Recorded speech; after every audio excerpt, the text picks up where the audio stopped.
You'll hear a clip from Alok Menon, and I heard this clip on Instagram of an original audio of them speaking on being closeted as a trans person, and they declare that everyone is closeted, and they go on to explain how. And when I heard them explain this, it hit me so deeply in my heart and clarified a way of understanding my relationship with disappearing. So I thought the clip was extremely important to play in this episode. And I truly, truly hope that you enjoy it. And if you don't know who ALOK is, ALOK, they are gender nonconforming and trans feminine. And they use the pronouns as they and third person pronouns. They are a performing artist, American writer, and media personality. And I encourage you to check them out as soon as possible because they will move you one way or the other. Enjoy. Welcome to Black Girl from Eugene. I'm your host, Aisha Elliott, where each week I give personal advice to help navigate thoughtful vulnerability, prompts for necessary introspection that surely will help align your intention to your impact. Welcome. I'm about to tell you a secret. The closet is not just for gay people. It's just that gay people were honest that we were closeted. Everybody's closeted. And everybody plays pretend. They all walk around saying, I am, even though they have no idea who they are. What they're often saying is, I want to make you feel comfortable, so I'm going to contort myself into who I think that you want me to be. That is a form of injury that I, as a poet, could spend eons trying to write and never articulate. The pain of feeling like the only way you can belong is by betraying yourself and shape-shifting, knowing that that love is dependent on your self-disappearance. The reason that trans people like me inspire so much envy, which is a synonym for transphobia, is because people look at us and they say, what do you mean you get to be free now? I thought we had to play pretend. I thought we had to play hide and seek our entire lives. And trans people have the moral fortitude and clarity to look at the world and say, no. Thank you all for coming to yet another week of Black Girl from Eugene. This is one of our last podcasts I will be airing. This is October 2025. I think we've had our run at this point. I'm going to do, I believe, two more after this. I think maybe just one more. We're going to try to end it October 31st. So those of you who have financially contributed to the podcast, thank you so much. We will be ending the Patreon at the end of October, so you will find that there will no longer be debits coming from the Patreon at this point. This is all very bittersweet for me. As you all know, I started this podcast, I don't even know, it feels like 8 years ago. It's a while ago. It was a testament, it was an exercise, it was a healing mechanism for the experience that happened to me 10 years ago with the Eugene Police Department beating me up to the point that it took nearly 6.5 years to recover.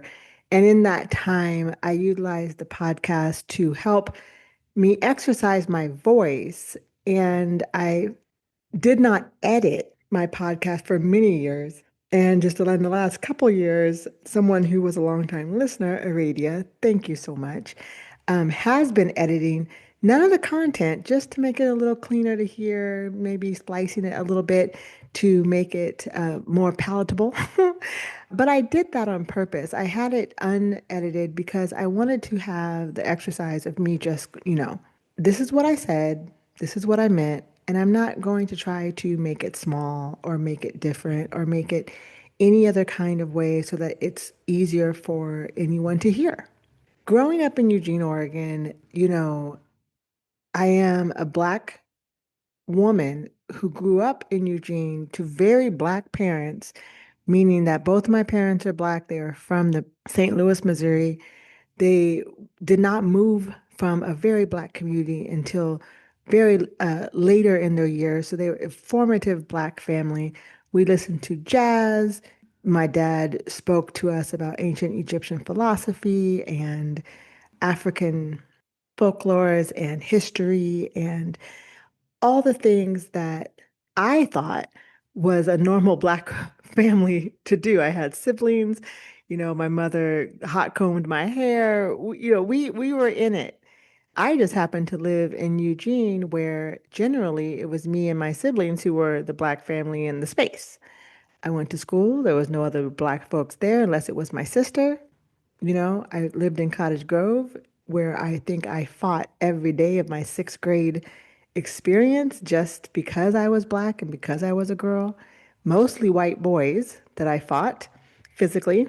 And it takes a wear and tear on you to figure out how to exist in the world where you can be joyful, where you can be celebrated, where you can be seen and heard, and it actually blossom. And I don't think that now that some cultural diversity, some racial diversity is increasing, it's still very, very low in the Pacific Northwest. And my story and my experiences are unfortunately not unique and to the experience of Black folks in that area. But I want to say that there's beautiful things about growing up in Eugene, Oregon, with nature and with the alternative movements there and understanding all what it means to dance in the rain. These things are not actually regular everyday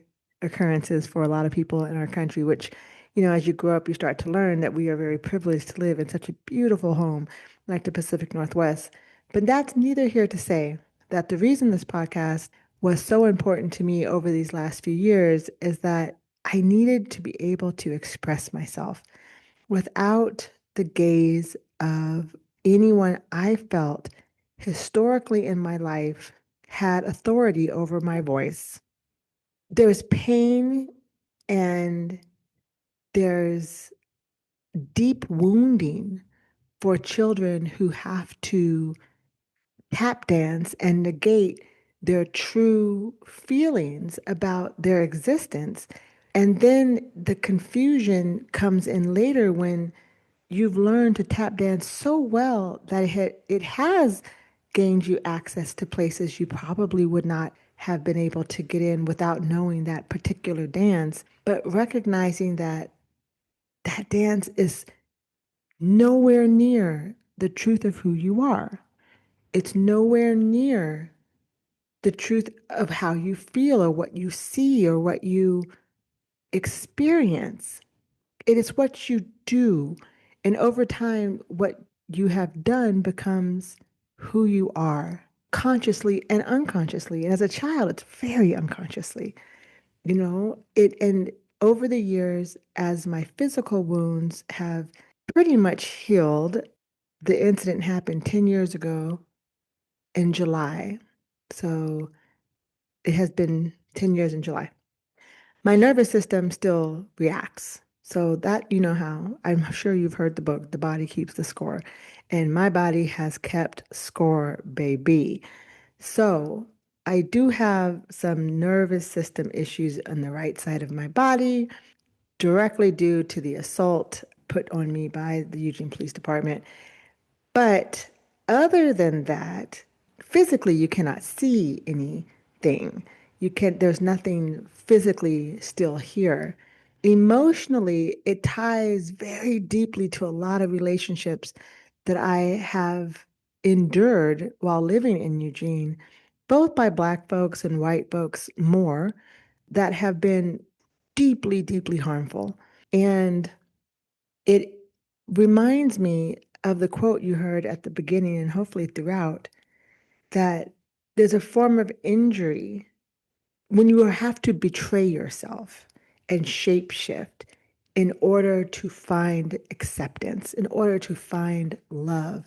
and to realize that if you weren't a shapeshifter, if you weren't so good at self-denial, then perhaps the love that was afforded you would not be there. And all you have to do is test it out. Try few things that are truly your preference and see who sticks around or who is curious of the change. As I grew out of the pain and despair and the loss of truth, the loss of a reality, the loss of physical ability, the loss of love, I started to see that there was parts of me that I had lost that were probably better off gone. And there was parts of me that I don't think I could ever lose. Those lyrics, I'm bent, not broken. So there's parts of me that had to transform that I had previously been betraying myself. And it's interesting because to face that betrayal is like facing, it's so weird. It's like facing a bully, except for you and the bully were friends, right? Like it bullied you, but it protected you. And that protection, you got comfortable in self-betrayal, and it reflected in my relationships. It reflected in my romantic relationships, my friendships, my siblingships. All of those things end up being somehow disappointing, not because of them, but because of me.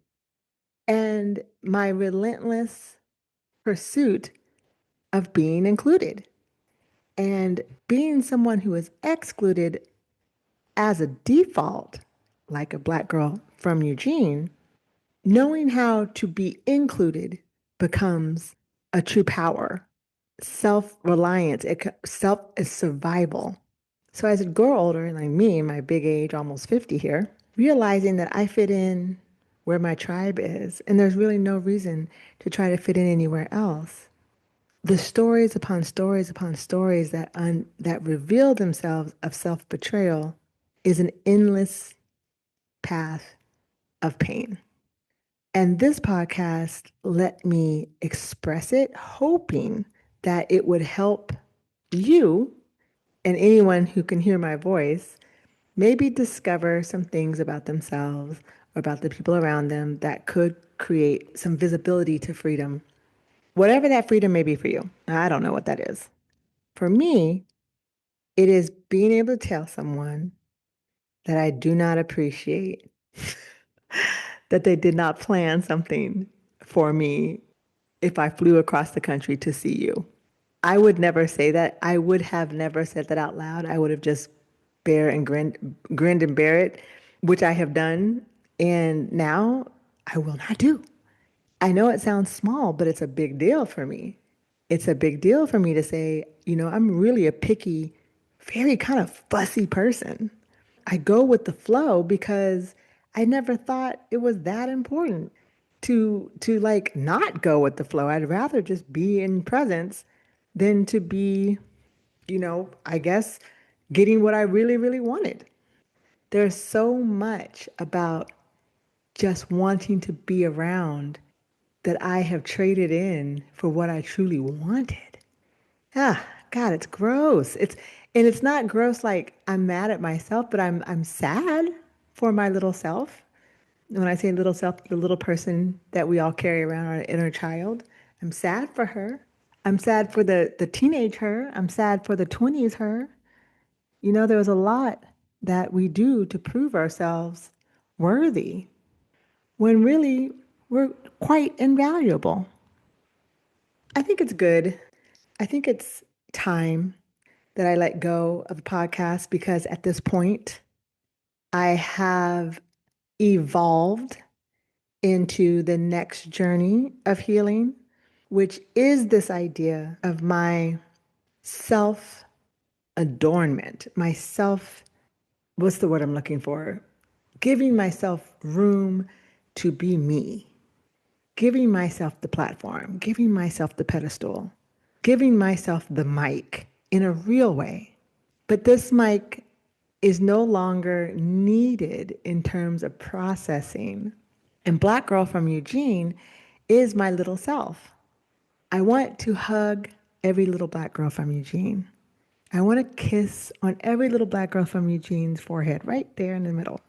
And I want to tell them that nobody deserves the pain you have to carry in order for you to be silent. They don't get that from you. You put it down, it's not yours. You be loud, you be smart, you be the fastest one there. Let them be mad. It's easy for that to be said and done on a meme, Instagram, or even when you have community and there's 200 of you saying the same thing. But when it's just you, or if it's just five of you in one school or in one team, remember it only looks like you're by yourself out there. You have a whole world just like you, and you deserve everything that you can achieve. It's not humble to quiet yourself around mediocre people. It's not humble to do so. And I don't want to believe the folks who told me, don't be conceited or really trying to be malicious. But when I look at it, it wasn't about conceit, it was about excellence. And when you're excellent, you deserve to be seen if you choose to be seen. If you want your accomplishments out, then put them out. If your accomplishments serve others, don't dare hide them because someone else is working so hard and yet they can't reach what you have while you are half asleep. That's not your problem. And that's no shade to them. But I can tell you so many times heartbreaking stories of me hiding from me so other people would not feel small because it didn't mean as much to me as it meant to them at the time. But it accumulates, it accumulates hiding yourself. And after a while, it's funny, you start to wonder, do they know that I'm trying to help? Do they know that I'm trying to be polite? It's not a habit we should get used to when it comes to our self-worth. And I know as grown people, we probably listen to this being like, yeah, girl, of course. But it's not that easy when you're a little person. It's not that easy even when as a young adult. We want to make sure we're doing it right, whatever right is. So we will contort and we will switch shift and we will change to make it more right. But the truth is, you are right showing up in your very best ability and then showing out when you feel the need. I don't want to hide. And I think my next journey is about that. It's not the Black girl from Eugene anymore, although she is ever present. It is about an emerging person. It is about an emerging truth. It's about fear, right? It's really about, that oh God, I'm gonna totally butcher the saying. We're not scared of what we can't do, but we're scared of how great we really are. You guys know that if you know the quote, you know what I mean. And because I'm on a path that is quite extraordinary, I think it's time I looked up and realized the path is extraordinary because I am. And believing that is one thing. Saying it is hard enough, but believing it is one thing. I want it in my soul so that when I leave this planet, I will not ever have to whisper to anyone that I wish I had been more myself. I wish I had been more this or more that. It's very personal, but it's very true. It's very authentic. I always tell my friends and my family, I will always tell you the truth, which I do. I will be authentic with you. I don't think I knew exactly what authentic really meant because authentic often means someone will be uncomfortable. And I think growing up, we always seem to equate discomfort with something being wrong. It's an indicator of change. It could be wrong, but it's not always wrong. And we can't jump to that conclusion just because we're uncomfortable. At this point, Black girl from Eugene, the little one, who I'm so proud of, it's time to move into the next stage. If you want to follow me and you want to hear what's happening, what my perspectives are, how I'm bringing my life stories and my education and my journeys into my leadership coaching, which I am doing. If you guys need any help with any of your organizations, I am very, very happy to help with leadership, relational leadership. That is what I'm doing, and I'm taking this whole journey with me. I want others to understand that we are all people in a very complex world. And if we can understand that we're all people in a very complex world, then we won't feel so alone. Leadership will make more sense. So will collaboration. So will collectivism. Knowing that all of us have something to bring to the table, the fortitude and the clarity of your journey matters. So, what I do brings all of that to the table for organizations, for corporations, for individuals, for myself, for my neighbors. That's what I do. So if you want to follow me and you want to hear the words and feel the encouragement or watch the journey, I am writing at this point. I have moved to writing and I am also painting. It's time to take my talent to another level of artistry. I've always been a writer and I've always loved writing. You can find me on Substack. I'm in the Eugene Weekly. I am writing on LinkedIn. You'll find me more and more and more as the podcast closes, the writing will increase. So for all of you who I have touched in one way or the other, please find me in my words on paper, on the computer. Let's keep in touch. I hope that I can continue to inspire you. I hope that I continue to hold your hand, at least so that you don't feel alone. I'm not going anywhere. I'm just changing modalities. You never know. The podcast could come back in a different format in some time. And if it does, you'll hear it.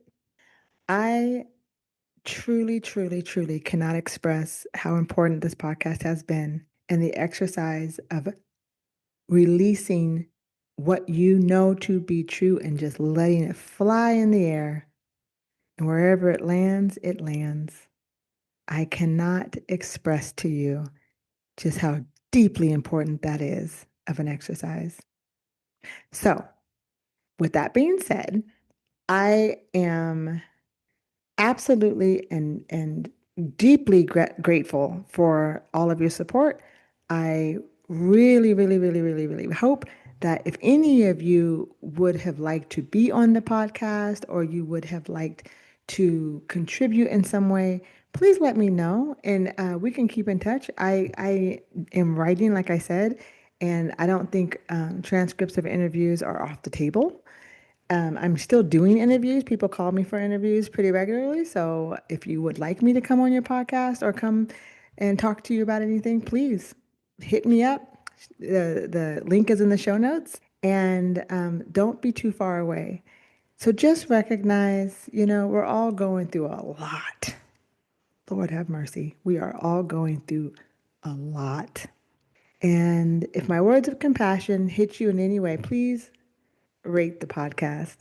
Even the last two episodes can go out with a good shiny bang. All right, you all.